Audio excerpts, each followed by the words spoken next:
चलिए तो फिर अगला क्वेश्चन डिस्कस करते हैं। अगला क्वेश्चन जो आपके सामने लिखा गया है TFR 2023 डीएल एनालिसिस के पेपर से लिया गया है और इस क्वेश्चन में हमसे क्या पूछा गया था जरा देखते हैं। सबसे पहली बार हमें दिया गया था कि एक्स एक सीक्वेंस है किसी मैट्रिक्स स्पेस x, d में x, d के बारे में कोई इंफॉर्मेशन नहीं, बस वो एक मैट्रिक्स स्पेस है। फिर एक फंक्शन दिया गया x से r तक जो कुछ इस तरीके से डिफाइन किया गया। क्या है ये? fx is defined as infimum of distance, ये सेम डिस्टेंस d का, किसका डिस्टेंस? इस x का इस सीक्वेंस के मेंबर्स जहां पे n बिलोंग्स टू h, ठीक है। मतलब वो क्या कह रहा है कि आप क्या कीजिए, आप एक सीक्वेंस लीजिए अपने स्पेस x में, उस सीक्वेंस से उस स्पेस में बैठे हुए हर एक एलिमेंट की दूरी ले लीजिए और वो जो दूरी है उससे एक डिस्टेंस फंक्शन निकल के आता है। उस डिस्टेंस फंक्शन को fx कहा गया है और अब आपसे पूछा गया है कि फंक्शन की कॉन्टिन्यूटी और यूनिफॉर्म कॉन्टिन्यूटी पे कमेंट करें। देखिए, इस क्वेश्चन को करने का जो सबसे तेज तरीका है वो यही है कि आप यहां पर कुछ ना करें। सबसे पहले तो अपने x, d को फिक्स कर दें। मान लिया हमने x, d को फिक्स कर दिया रियल्स अंडर यूजुअल मैटर, पहली बार। फिर क्या करें, उसमें उस सीक्वेंस को भी फिक्स कर दें।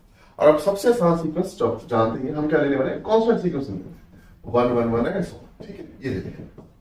अब इसके जरिए हम जरा अपने फंक्शन को पढ़ लेते हैं। देखिए फंक्शन क्या निकल के आएगा। अब आप नोटिस करेंगे कि अब मैं किसी भी रियल नंबर x को ले आऊं, उसकी जब आप उससे दूरी निकालेंगे तो एक्चुअली निकल के ही क्या आएगी, x -1 का मॉड निकल के आएगी। तो एक्चुअली में इस केस में आपके पास और कुछ नहीं आ रहा, सिंपल ये निकल के आ रहा है कि आपका जो फंक्शन है वो मॉड ऑफ x -1 हो चुका है। अब कहां से कहां तक? r से r तक, ठीक है। इसका ग्राफ ड्रॉ कर लीजिए। तो जिसका ग्राफ ड्रॉ करेंगे 1 के बाद ही कुछ ऐसे जाएगा और 1 से पहले कुछ ऐसे आएगा, ठीक है। ये आगे 1 कॉमा 0, सही। अब सवाल ये है कि फंक्शन कैसा है, ठीक है। अब बहुत ध्यान से देखिएगा, ये फंक्शन क्लियरली आपके पास यूनिफॉर्मली कोऑर्डिनेट्स निकल के आएगा। क्यों? देखिए 1 के बाद इसका नाम है 1 - x - 1 और 1 से पहले इसका नाम है 1 - x, ठीक है। क्लियरली ये ऑल रियल्स पे कोऑर्डिनेट्स आ रहा है, पूरे के पूरे स्पेस पे कोऑर्डिनेट्स है, ठीक है। अब 1 के बाद फंक्शन ये है और इसका डेरिवेटिव बाउंडेड है, मतलब 1 के बाद फंक्शन यूनिफॉर्मली कोऑर्डिनेट्स है। 1 से पहले फंक्शन का नाम ये है, इसका डेरिवेटिव -1 है जो कि बाउंडेड है। हेंस ये फंक्शन 1 से पहले भी बाउंडेड, फंक्शन का डेरिवेटिव 1 से पहले भी बाउंडेड। तो 1 के बाद भी फंक्शन का डेरिवेटिव बाउंडेड, 1 से पहले भी फंक्शन का डेरिवेटिव बाउंडेड। फंक्शन बाउंडेड नहीं है, फंक्शन का डेरिवेटिव बाउंडेड है। हेंस हम कह सकते हैं कि 1 के बाद भी फंक्शन यूनिफॉर्म कोऑर्डिनेट्स है, 1 से पहले भी फंक्शन यूनिफॉर्म कोऑर्डिनेट्स है। And by the concept of amalgamation, जी हाँ, आई होप आप सभी ने इस चीज को पहले पढ़ा होगा, ठीक है। ये आपके रियल एनालिसिस के कोर्स में आपके साथ डिस्कस किया गया था, amalgamation. So bye the concept of amalgamation कि अगर हमारा फंक्शन 1 से इंफिनिटी में यूनिफॉर्म कोऑर्डिनेट्स है एंड -इंफिनिटी से 1 में भी यूनिफॉर्म कोऑर्डिनेट्स है, तो उसकी यूनियन पे भी हमारा फंक्शन यूनिफॉर्म कोऑर्डिनेट्स निकल के आता है। तो हमारा ये फंक्शन इस केस में यूनिफॉर्म कोऑर्डिनेट्स निकल के आएगा। तो आप देखेंगे कि आपके कई सारे ऑप्शंस वैसे ही कट जाएंगे।